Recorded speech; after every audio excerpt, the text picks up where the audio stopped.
All right. Good evening, everybody. Good evening, Dr. Lisle. How are you doing today? Hey, good. Excellent. Well, today on the show, we are going to be talking about child prodigies. We're going to get to catfishing, which we didn't get to last week, as well as a question from a listener about childhood experiences and overbearing parent. And then we're going to go with another listener's questions who has a congenital disease.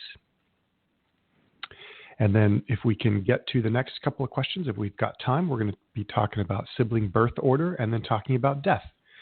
So a couple of things that'll lighten up our evening today, obviously. Yeah. So, all right. Well, let's get started. Dr. Lisle, you ready to power through I'm ready. these? Excellent. Sure. Okay. So here's a question from one of our listeners. Dear Dr. Lisle, what is the deal with child prodigies? 4-year-olds who can compose and perform music in a way that makes our jaws drop, or they might paint with mature skills. How does that happen? Are there cellular memories, like the way some species are born with the knowledge of where to find the feeding grounds of their ancestors? Or is this just some sort of scam that we see on pop psychology and TV? All right. What it is it's simply the normal acquisition of skill, and it's going to turn out that the way brains are built, there are no prodigies in the way that people might think. In other words, there are not people that are born with skill. That is impossible.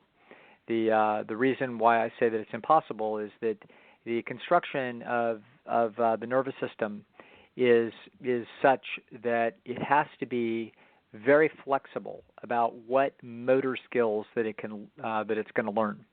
So the way, in other words, it doesn't know what kinds of motor skills it's going to need in order to efficiently navigate the environment. So it doesn't know that if it needs to get really good at picking blueberries, or it doesn't know that it might be needing to carve elephants out of wood.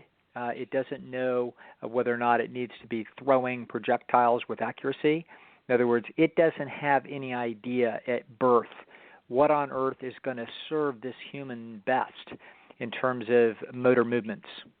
And so it has to be very flexible, so that means it begins its life with essentially no ability at all. It barely has any control over what it's doing. It does have some control, but it doesn't have a lot. And so you can see this in walking behavior and in talking behavior. So they make a tremendous amount of mistakes. Look at a 1-year-old as it's learning how to walk. It can do it, but it's not very good at it, and it will overexcite some muscles and underexcite others, and it'll get its timing a little bit off, and then it'll fall. Okay, and so it's making mistakes all over the place. Now, what's happening is that as it exercises those capacities over and over again, it's actually doing something mechanically to the nervous system itself, and that is as you repetitively contract muscles, or you have a neuron fire that contracts a muscle, what happens is that neuron, nearby cells that support the architecture of that neuron, that it's basically scaffolding in the nervous system, are called glia cells, which means glue, that sort of help the brain structure hold together. And what happens is that those glia cells, if nearby neurons keep firing over and over again because it's being used, then what happens is that the glia cells will manufacture a material called myelin. It's like a waxy type of a substance. It acts as an insulator, and it will cut itself into little sheets and wrap itself around that neuron. Now, when it does that, what happens is that it insulates that neuron, and an insulated neuron, just like an insulated electric wire, will not leak electricity to nearby neurons. So when you're watching a little kid learn how to walk, you're watching that it wants to fire some neurons, but the problem is that electricity is leaking to nearby neurons because it's not yet myelinated. And so that's why the kid overexcites things and then winds up falling on his rear end. This is precisely why this is happening. Now, the more and more it fires the neurons the way it wants and gets feedback that that's true, the myelin sheath will start wrapping around the neurons in a certain way so that when it wants to wiggle its right big toe, it can wiggle its right big toe and not wiggle its other toes. So this starts to isolate neural circuits in a way that the individual becomes much more accurate at activating, essentially contracting the muscles that it wants to contract and not contracting other muscles that it doesn't want to contract. So this is how you develop skill. Okay, so no human being is born learning to play a piano. Now, I've got a friend of mine that keeps swearing up and down that her son could just sit down and listen to some music and then play it. And he just could do this, and he's never had any lessons. Well, she's just totally lying, okay? And I haven't confronted her on it just because I don't want to, like, burst her bubble. But all she's really doing is telling me that her genes are so fantastic that she deposited these genes in her son, and her son at 10 years old is a prodigy, and he can just do this. Well, I know it's completely a lie. There's no way that it cannot be a lie. In other words, that child cannot have known how to move those fingers in a coordinated fashion in order to reproduce that music without having had a phenomenal amount of practice at doing it. It's simply not possible. You need to have a phenomenal amount of practice in order to myelinate those neurons so that when it wants to move those specific fingers, it's not leaking electricity to nearby neurons and therefore activating nearby neurons to fire and therefore fire off the other fingers. Okay? It's simply not possible. So that's why anybody that has ever learned any motor skill understands that you must begin by doing it slowly and correctly, and you have to do it slowly and correctly over and over and over again. And as you do it slowly and correctly, what happens is you wrap the myelin sheath into creating neural circuits that they leak less electricity, and then they fire not only more accurately, folks, but they fire faster. So it's going to turn out that the more you practice, the more myelin you wrap. And if you look at a neuron of a highly wrapped, a highly used neuron, so for example, if you were to look at, Eric Clapton's, neurons around moving his fingers to play the guitar, if you were to look at those, you would find out that he has wrapped 250 sheets of myelin sheath around specific neurons, which is unbelievable. So that means that he's going to be able to move those hands with phenomenal speed and accuracy and not leak any movement to other nearby neurons. He'll be impeccable in those movements, as efficient as a human being can possibly be. That's what you're watching when you're watching a concert pianist. That's what you're watching when you're watching a master carver. You can't just wake up at birth and be a master carver. It's not possible. You must wrap the myelin sheath. Michelangelo, you couldn't have handed him a guitar and say, well, you're so good at carving marble that should be child's play for you to play like Eric Clapton. Why don't you just do this? Impossible. He would have to go through the very slow movements thousands and thousands of times in order to wrap the myelin sheath, in order to isolate those neural circuits. This is the nature of adaptive skill in humans. So you aren't born with these skills. You must adapt them by repetition, and the only way it works is by repetition. So there are no child prodigies that are born into this world that have any skill at all.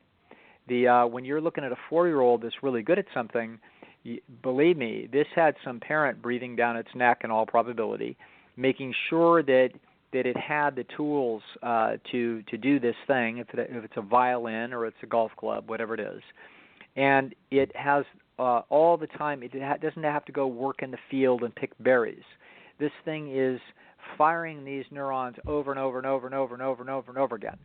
And the kids that develop great skill by age 4 are actually kids that have some particular fascination with that movement.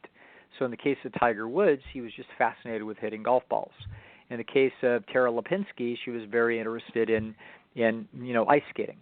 And so this is what it is. It's just child prodigies have simply spent in the case of, not very many 4-year-olds are very good, but they might be, because from the time they're 2, they can start doing these repetitive actions.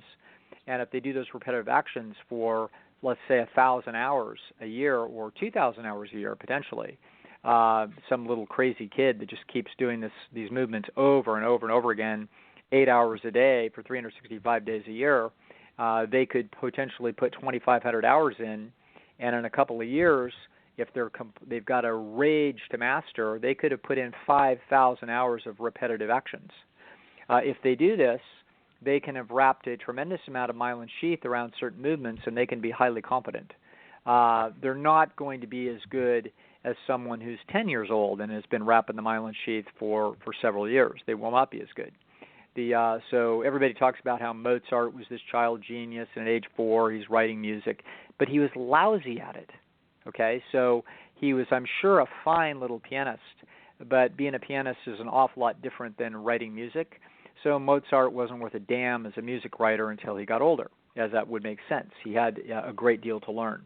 So, yeah, the child prodigies do not have any, quote, cellular memories. That isn't how this works. They weren't born with any specific skill whatsoever. They may have been born, and probably were in a lot of cases, born with unusually good hand-eye coordination, for example, if that's what they're into.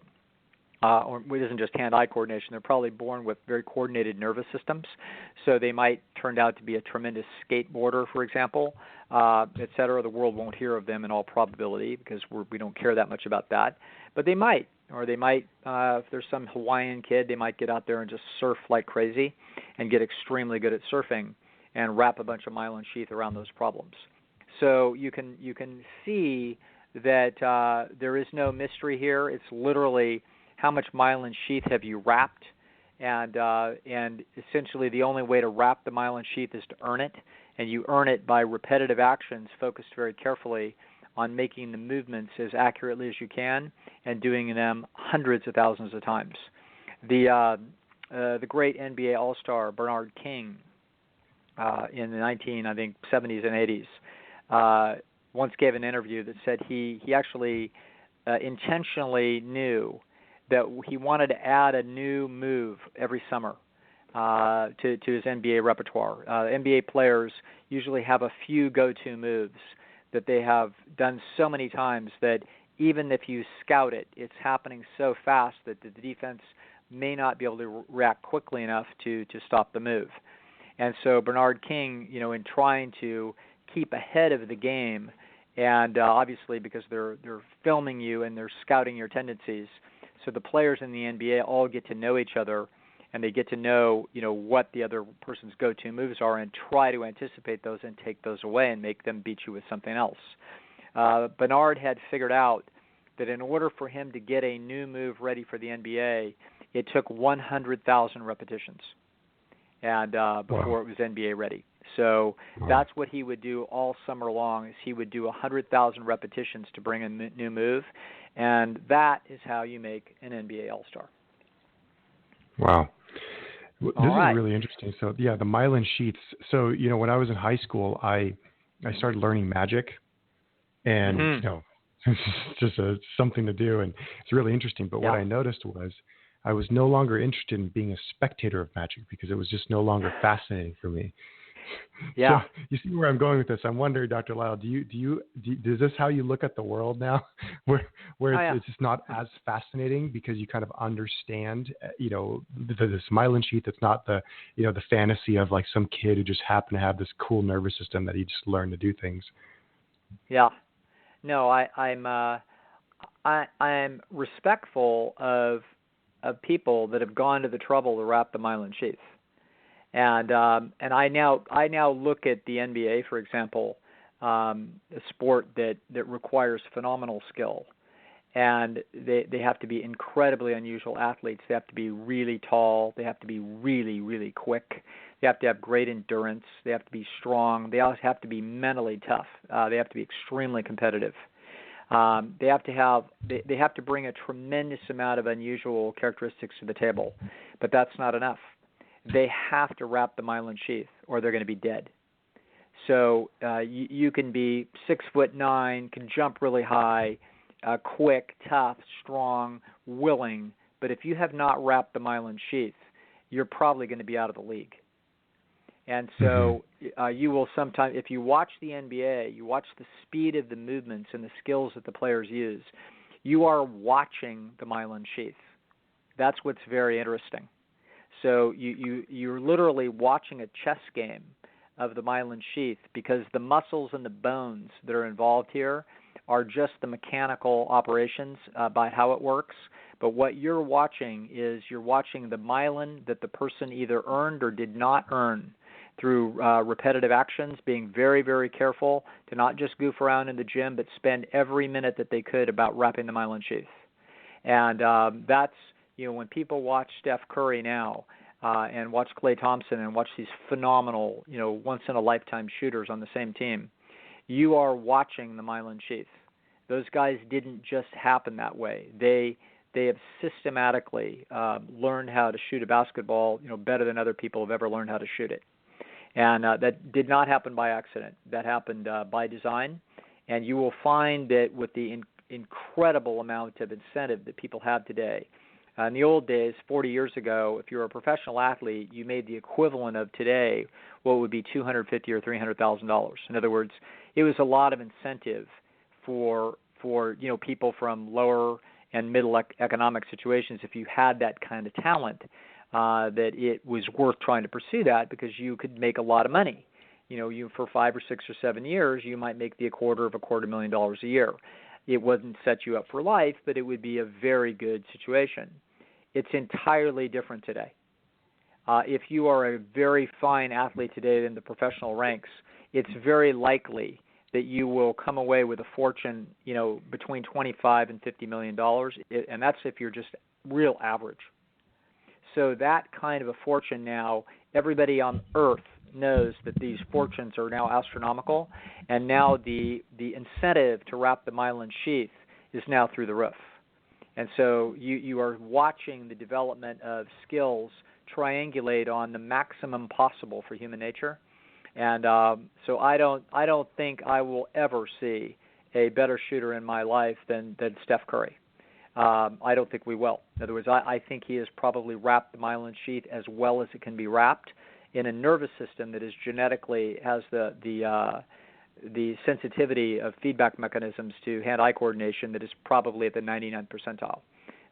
If not better. His father, Del Curry, was an absolute phenomenal shooter himself, so the kid walked into the genetic game with probably 1 in 3,000 coordination, and then we wrapped the myelin sheath brilliantly for 25 years, and this is what we get.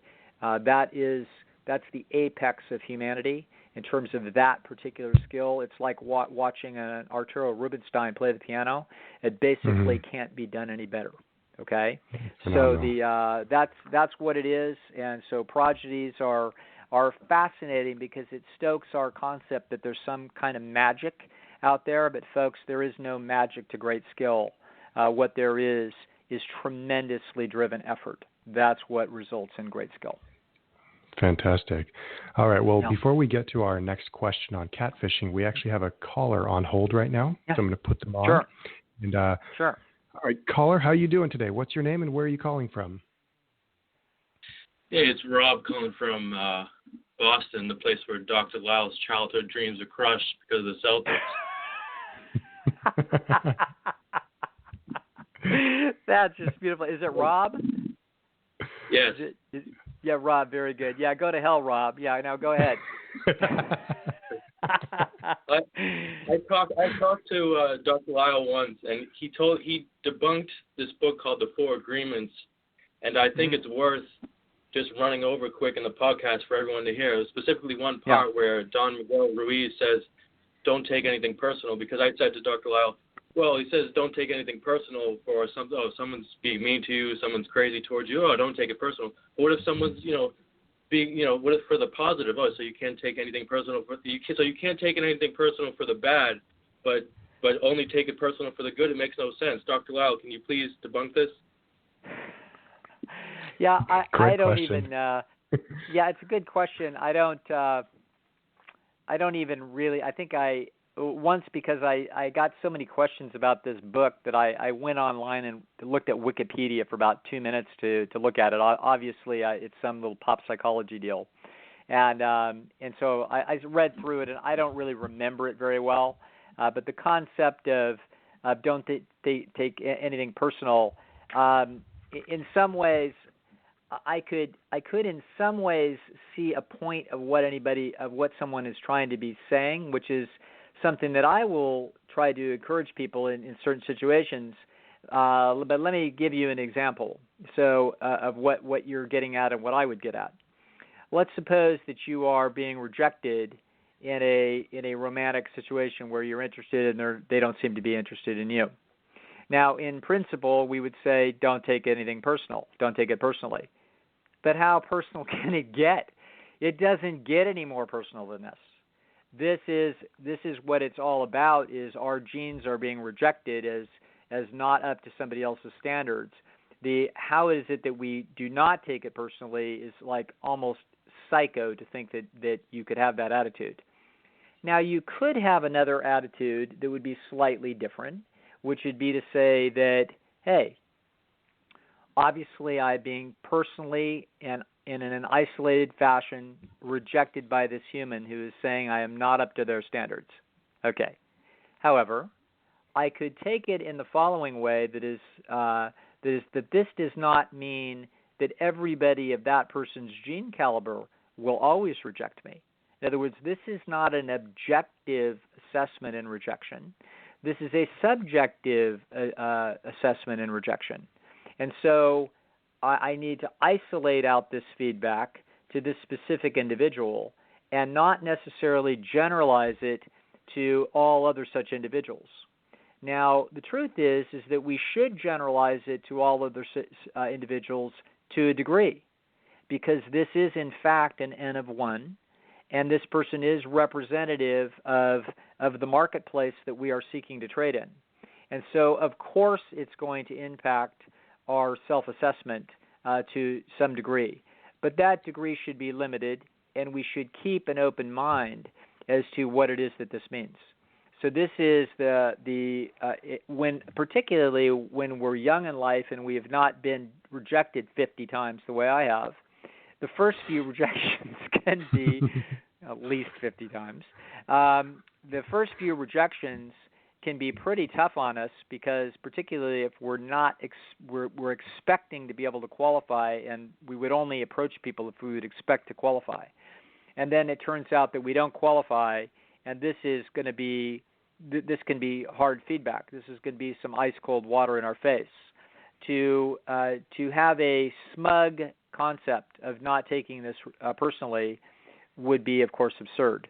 However, the other side of it is, of course, we're going to take it very personally, but we can also understand that this person is not the end-all, be-all authority of our gene value, whether it's with respect to our work, or with respect to our friendship, or with respect to our sex appeal and mate appeal.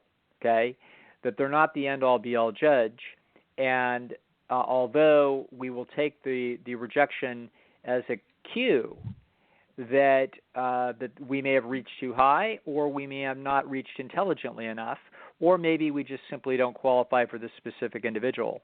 There's three very different hypotheses here. We want to consider all of them, and but yes, it's not nearly as simple as the four agreements. But yeah, very good question, Rob, and thanks for calling and asking. Is there anything else we can do for you? Nate, can I ask a real quick follow-up? Sure, absolutely. Yeah. I'll ask this and I'll hang up. Dr. Lisle, what do you think of the idea when I've heard many women say in my life, I'm 30, but I've heard many women say it, I don't go out to meet guys. I just want to go out and dance with my friends and have a good time and have a drink. I don't want to meet anyone. Right. Yeah. Okay. So what's going on here is the following process. There's all kinds of stuff that can be going on.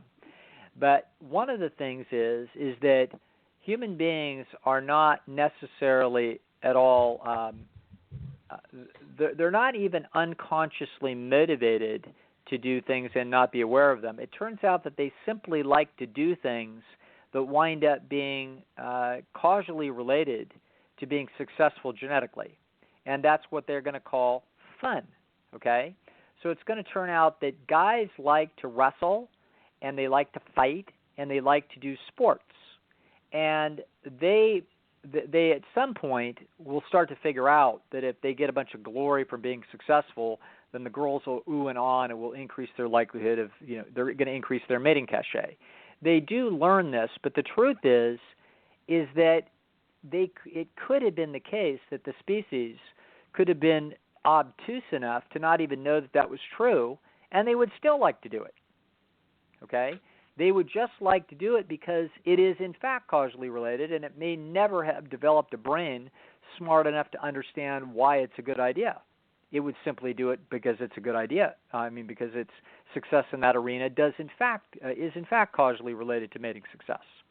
So, with chicks and going out and hanging out with their friends at a bar and dancing and listening to live music, these chicks can be sufficiently obtuse as to not actually know why the hell they're there. Okay? That, of course, they like, if you were to ask, then it probably, in that case, you probably don't pay any attention at all to what you look like when you go, and you probably doesn't even cross your mind. I'm sure you always forget your makeup when you're in a little bit of a rush, and you don't think the slightest bit about the clothes that you wear or your hair, right? Okay? This is insane.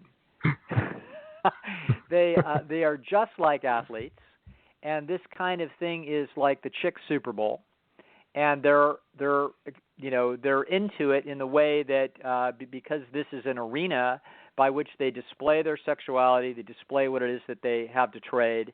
They may not actually want anybody in that bar, but they're interested in seeing if there is anybody in that bar or place, and whether or not the handsome one is making eyes at them, etc., or who the handsome one is making eyes at. They're doing all sorts of calibration activity. They are also doing coalition building and maintenance activity with their friends, so that can be an independent survival and reproductive issue. But of course, there's a reason they are there and not at a picnic table out in the park. They're there where they are because they are in the middle of a swirling cauldron of sexual dynamics and feedback, and of course they are interested in getting hit on.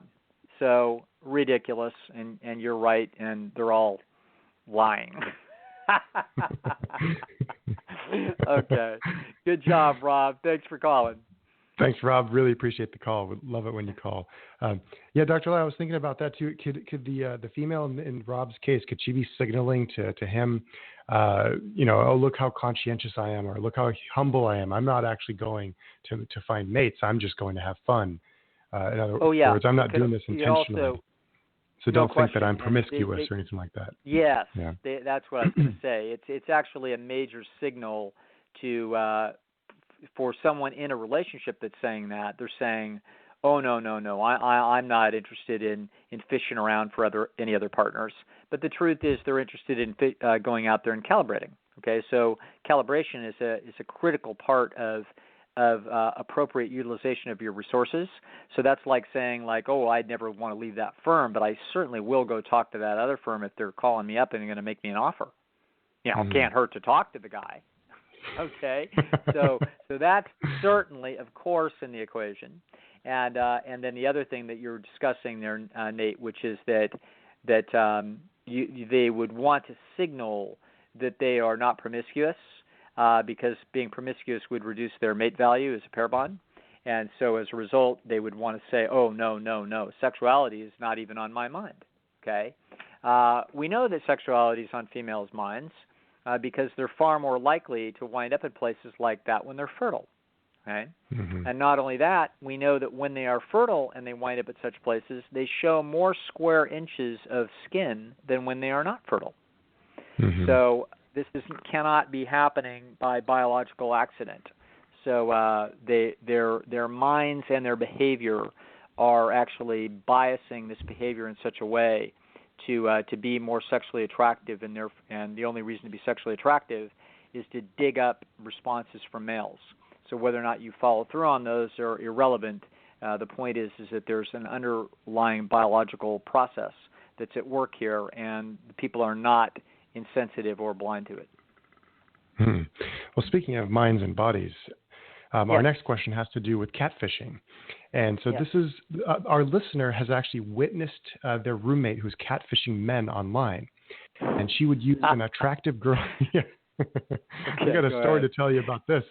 I got catfished maybe about 2 years ago or so. I was, met this girl online. She looked attractive, and what was the kicker was, in her profile, she talked about how she was a vegan, how she works out 5 or 6 times a week, how she does marathons, how she, all these things. And I could see by her pictures she was a little bit overweight, but it wasn't that bad. So it was, and with all the things that she was doing, it just seemed like she was paying attention to her health.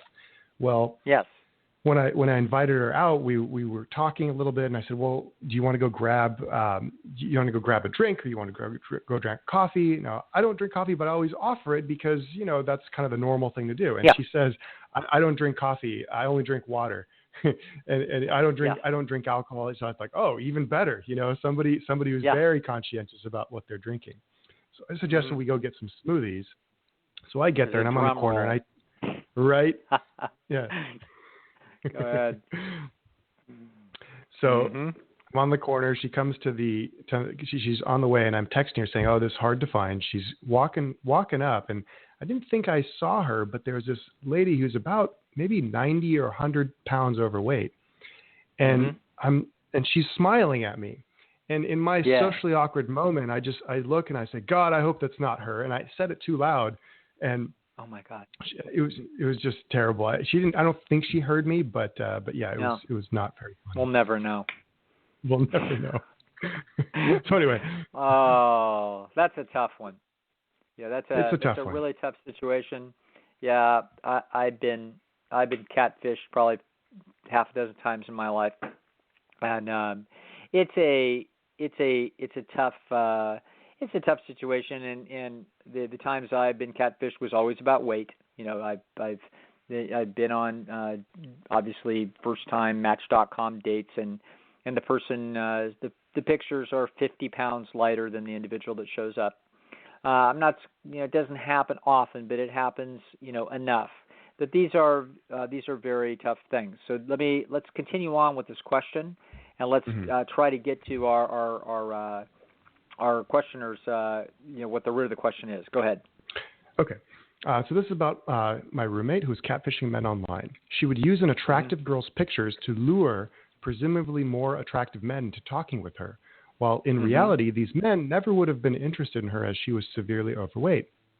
And to my knowledge, she had no intention of meeting the men in person, so I have a hard time understanding what would motivate her to continue catfishing. Speaking generally, are women who catfish making an error in thinking that the more attractive man could fall in love with their personality first before revealing their subpar looks? As for my roommate, she's since stopped catfishing but has yet to find a suitable pair bond and is very picky with men. Is it possible that her past fishing trips have messed with her self-calibration mechanism because of the positive feedback she was receiving from the attractive males? How can someone retune this type of miscalibration? Really good questions, and there's a few little suppositions there that we'll pick apart here for a minute. First of all, the catfishing is not a surprise. This is human beings essentially knowing that they're in trouble for a competitive situation. Let's take someone who is a 6. They really would like to be with a 10. However, they know they can't be with the 10, but they feel like, well, I could settle for an 8, and as a result, they know that if they present themselves as they are, they're not going to get an 8. So if they present themselves as an 8, maybe they got a shot at an 8, and therefore that's how they're going to do this, i.e., false advertising. Okay, now makes complete sense. So people would be very motivated to do this, and knowing that there is more to the story than just your looks, that a considerable amount of your mate value has to do with your mind, then it would make sense to try to at least engage somebody that you would be excited about. Try to engage them in dialogue so that they could see your insides and that they could fall in love with your inner beauty. So I have no doubt that this was part of this woman's motivation. She was probably also just curious about whether or not she could pull this thing off, and also curious about just being able to interact with highly attractive males and to understand them, etc. So this is part of this is being driven by what I call the myth of inner beauty, which is the notion that our inner beauty can trump our outsides, and that people, that we can get a great deal of credit for the stuff that is inside of us. Now, there is a little bit of truth to the myth of inner beauty, but the myth is that it's a very big deal, and that is myth. It's also going to be the case that it wouldn't surprise me that a woman could make this mistake in a bigger way than a male would, for the following reason, and that is that for men it is in fact true that they probably have a 20 percentile upside, that they can fish a little bit out of their league if they bring tremendous mental and psychological and financial assets. And so that's because men have a differential option with respect to how much they provision offspring. So males that could provision offspring a great deal and would provision offspring a great deal, that those males would be more valuable than a male who could not or would not. Okay, so females are looking males over not just from the genes, from looking at the outside, but also from the notion of protection and provisioning, and therefore the male has an upside with respect to his inner beauty. Now, a female might infer behind the egocentric bias that she also has an upside to her inner beauty. This would be a mistake, okay? The female's upside with respect to inner beauty is very small, and the reason why it's small is because of the fact that men can count on women to be very, very high investors in their offspring. Now, this is not the same thing as the idea that a woman might find a male that's more handsome than she is and he might be into her. That's the notion of the subjectivity that sits inside these problems. That's different, okay? So that's a different issue. What I'm arguing is that women are not more sexually appealing because of their inner beauty and their psychology. They simply do not get ruled out behind psychological issues.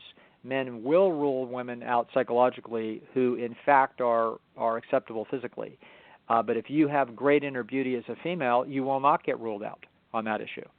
And so, but it's not going to add points to your sexual appeal. So but females could make this mistake very easily. Particularly in this case, I'm suspecting some narcissism in this girl. So I heard that the notion is that let's sort of look at what we heard. She was willing to lure men into this. She had some notion that this might work, et cetera. So it looks to me like someone who would be willing to pull this thing off and think that it might pull off. I think that she's got a narcissistic streak. So now we see that later she, quote, can't find a guy and she's very picky with men. So the question on the table is, did the catfishing and all the positive feedback make her picky? My suggestion is that probably she was already very picky, narcissistic, had herself over-calibrated in the first place, got nothing but cold water thrown in her face in her own mating range, decided to catfish in order to get some positive feedback, hopefully sell the myth of inner beauty and try to snag somebody 20 or 30 percentile fancier than herself or 50 percentile fancier, and didn't fly. So it fell flat on its face as a strategy, and now she winds up, by herself with nowhere to go. So I think that this was a doomed enterprise from the beginning, probably driven by some narcissism. Now, the question on the table, though, is if you pulled such a stunt and got yourself potentially miscalibrated behind a bunch of positive feedback from people that didn't know who they were dealing with, would this potentially mess up your calibration mechanism? Maybe a little bit, not much, folks. The truth of the matter is that the whole point of calibration mechanisms is to be accurate. And so as a result, you could be potentially in a little bit of la-la land as a result of some sort of false feedback that you're getting for a little while. But you can retune a calibration mechanism in about 15 seconds by finding out that the next 3 guys you're interested in roll their eyes and walk away. Okay, so calibration mechanisms are pretty relentless, and they need to be and they want to be. They set the bar high for us because they don't want us wasting our genes unnecessarily on draft picks that are potentially beneath us. So they set the bar high, and they set us up for a fair amount of failure feedback that we're going to have to endure before we finally find the person who has a subjective a rating system where we happen to qualify high in that subjective rating system. So that is how that works, and that's how we're built. And we're built to finally have mutual excitement when 2 people feel like they both killed the bear. Okay, that's how this works. But the system is capable of lowering our self-esteem, or lowering our notion of our own. I should say more correctly, lowering our self's calibration of our mate value in the teeth of a bunch of repetitive negative feedback, in order to get us calibrated lower, so that we can be excited for a prospect that may, in fact, find us acceptable at some point. So that's how that would work. I.e., this is just, put this in terms of money and a job. If you think that somehow you're worth $60,000 a year, and you keep trying to get a job, and everybody says no, we'll offer you 42, and you keep trying to get 60, no, we'll offer you 43, no, we'll offer you 38. Okay, sooner or later, when somebody offers you 44, you're pretty damn happy about it. You finally got it through your head. Okay, so you may have started out with lofty ideas about what it is that you thought you could get, but the feedback system will not allow you to go through this life and say, well, forget it. I'm not going to work for a dime under 60,000. It won't do that. If you keep playing the game, the feedback systems will eventually calibrate you down. That is provided, of course, that you are making the best of your own job at presenting yourself well.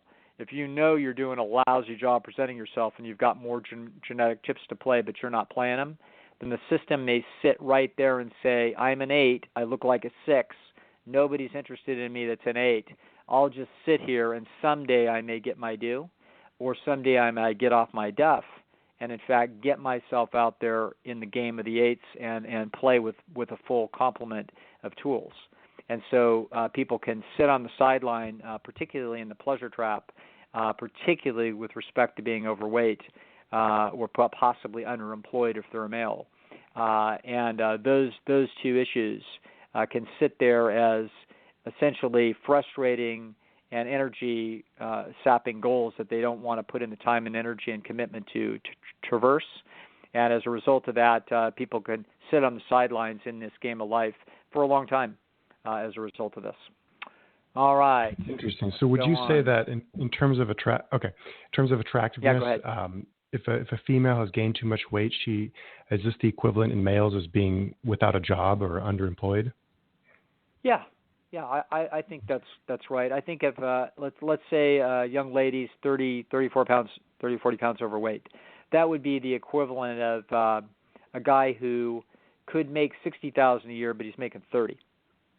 So he might say, well, I'm pretty good. I mean, it's not too bad. It's like, yeah, it's not too bad. But the truth is that you're not going to be able to play at the upper ranges of your trading ability at that level. Okay, you will not be able to. And if you're a woman that's 30 pounds overweight, or quite frankly, 20 pounds overweight, it's going to be very difficult for you to play at the upper ranges of your trading ability. So it's going to be harder for you to find somebody that you're excited about that is excited about you. And that's just the name of the game. That's how it works. So my curiosity is I agree with you, and it makes a lot of sense about the character. That men can overcome some of their lower attractiveness with some of their character and ability to provide. Sure. But I always think of a girl who might be super attractive, but if she's very narcissistic, low conscientiousness, basically a total bitch, It doesn't seem like it would be a very pleasant person to be around, no matter how looking she was. Well, very true. Whereas if you had a girl who wasn't as attractive, but she was sweet and kind and honest and basically, high conscientious, meaning, she'd be taking care of her children and everything else as best as possible. Here's my point. My point is that male decisions as to how attractive somebody is and whether or not that person meets threshold, those are likely to be fairly fixed decisions that seem to happen very quickly. So the male doesn't have a choice as to who it is that he finds attractive physically. He just does. Okay, so these are sort of automated threshold decisions that are in the system. And so if you are below that male's threshold, I don't care what kind of personality you have. You're not. It's not going north. Okay. Now, if you sail over that guy's bar, but it turns out that you're an incredible, disagreeable bitch, the truth of the matter is that when he finds out you're an incredible, disagreeable bitch, eventually he'll let go of his fantasy. Okay? So you can rule yourself out by a bad personality, but you can't rule yourself in with a great personality. That's how that works. So now, when you talk to women and you tell them, it doesn't work the same way in reverse. So a male may not meet criteria when a female meets him. He is below her sexual interest threshold.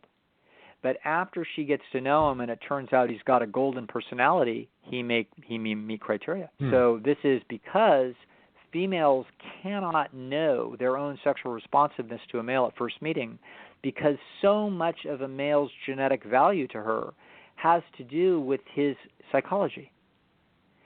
She cannot tell when she meets him how kind, how reliable and responsible, intelligent and hardworking, and pair bond oriented he is.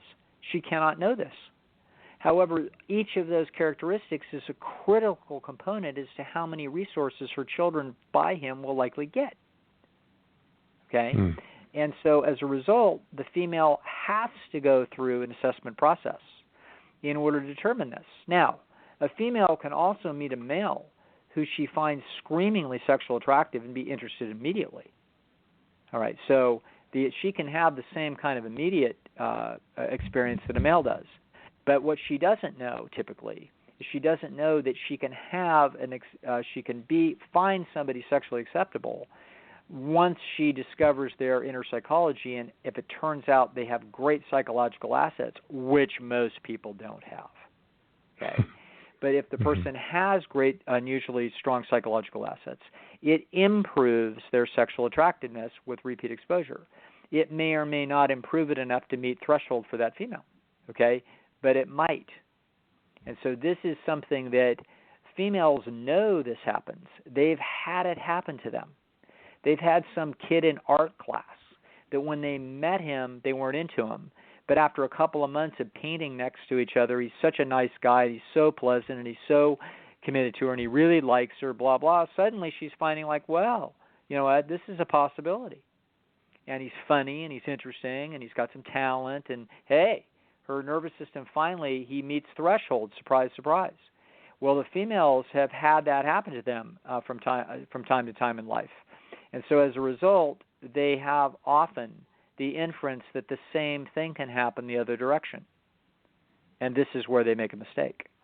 So this is why our girl is catfishing, thinking that some man's going to fall in love with her inner beauty. Good luck. It's not going to. I'm not saying this is impossible.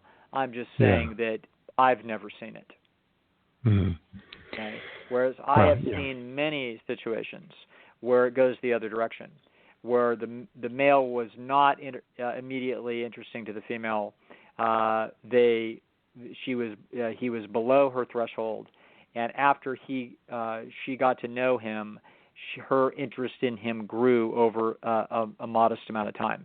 That is well documented in the scientific literature, and it's been documented in my life experience doing therapy with a couple of thousand people.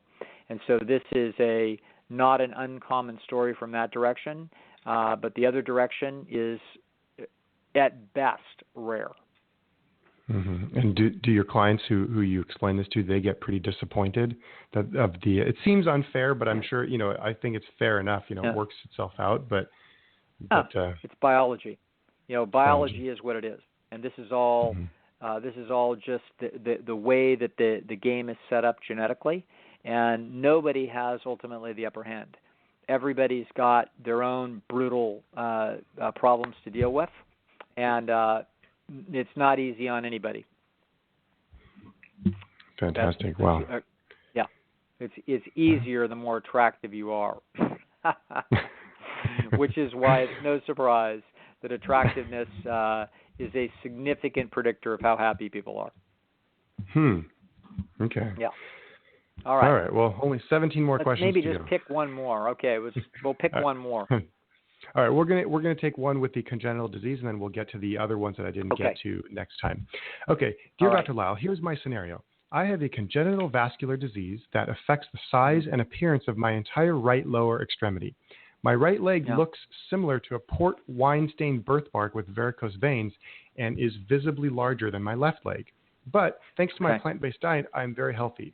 Other than pain and edema and swelling, I don't have many of the terrible complications that others do. I do, however, struggle greatly with the vanity of it, which seems to be worsening as I age. I'm fortunate enough that I don't recall getting teased or bullied for it during my life. I was never self-conscious throughout high school, but I began to feel embarrassed in my early 20s. Now I'm nearing my 30s, and I find that I'm becoming increasingly self-conscious and insecure about it. I never wear shorts, I never wear swimsuits in public, and I avoid social situations where my leg would be exposed, like going to the beach. It's affected my social life, and I don't feel confident that I would qualify for a pair bond that would excite my own nervous system because of the physical appearance of my leg. So 2 questions. Number 1, how does this affect my ranking? If I'm otherwise a 7, does it make me a 5? And number 2, how do I go about beating my genes in this situation, as it is a permanent disfigurement? Okay, great question, and very interesting problem. And let's look at this. So we have, this is again, the issue of the objectivity and the subjectivity. So this is an objective negative. There's no question about it. So the issue is that how negative it is going to be subjective for every single male that's going to be looking at this. So one male is going to find this intolerable, and there's no way, it's an instant rule out. Somebody else would find it a chink in your presentation, but not that big of a deal. Or I could say, who knows, 1/4 of a point. Okay, so somebody else, it might as well be the whole enchilada. They can forget it. They're squeamish. They look at it. It bothers them. These are individual differences in humans, and this is exactly like trying to say, how bad is it if I put cilantro in your taco? If you put cilantro in my taco, it's like, send it back. Okay, I have no interest in this taco. I don't care how hungry I am. I don't care that it was made by Juan Valdez, the wonder chef, okay, who knows everything about Mexican food, and that taco is like $77. I'm not interested. Send it back. Okay, pack it up. I'll take it home and feed it to my cat. I'm not interested. I'll take the cilantro. Okay, so this is individual differences. And so what I would probably do if I was this person is I would encourage her, if she's trying to date on Match.com type of profiles, that I would comment on it in the profile. I would talk about who it is that you are, and I would talk about somewhere in this, a couple paragraphs down, I would say, I have a congenital problem with one of my legs. It's not progressive or whatever it is, and this is what it is, and it's got these issues that she describes. Okay, and so, and some people find this difficult to or would be uncomfortable with this, and some people wouldn't. But I want to be upfront about this.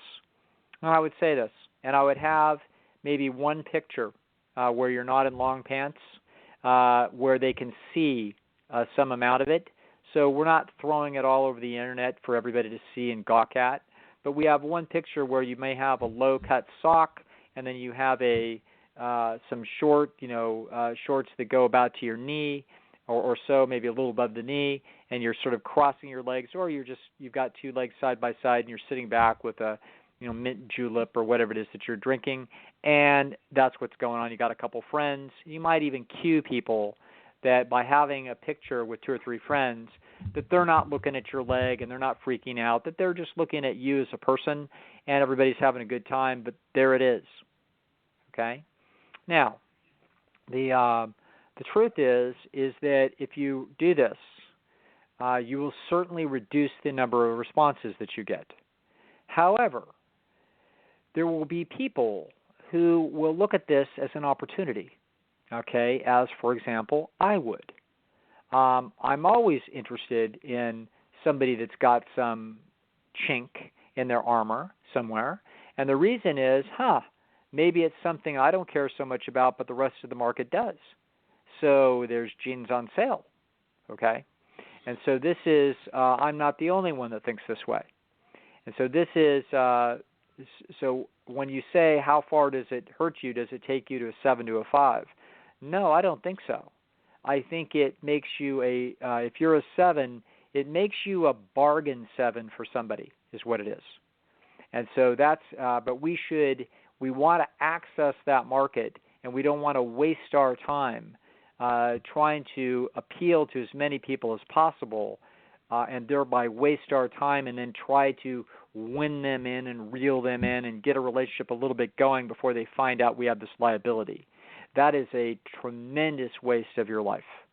So instead, we're going to advertise more honestly, and we're going to do it in this essentially unashamed fashion, very adult, direct fashion. It's not front and center, and it's not front and center because it's not the most important thing about you. The most important thing about you is the rest of what you look like and who it is that you are, but we're going to put that in there, okay? And that way, when people contact you, they have been vetted for their ability to tolerate that issue, and now we are not wasting our time. Does that make sense? Makes perfect sense. Talk about the difference between the catfishing and being dishonest, and now here where we're actually being extremely honest and getting rewarded as a result because we don't waste our time. That's correct. Folks, all you have in this life is you've got time and energy. That's what you have. And you are going to make, if you make 50 decisions a day of any significance that are essentially decisions about how you're going to spend some of your existence, then that means in a lifetime you're going to make about 1 million decisions. And your health will largely depend upon the nature of those 1 million decisions, about the ones that are related to your health, and your happiness will be pretty much related to the nature of those decisions, the quality of those decisions with respect to other issues in your life. And if we do a good job of being honest, we do a good job of working hard to achieve the things that we need to do in order to put ourselves in a good competitive standing, and we do this solidly, and we do this life well, and we do it with integrity, then it's very likely that we will live a life that does a good job of optimizing our happiness potential.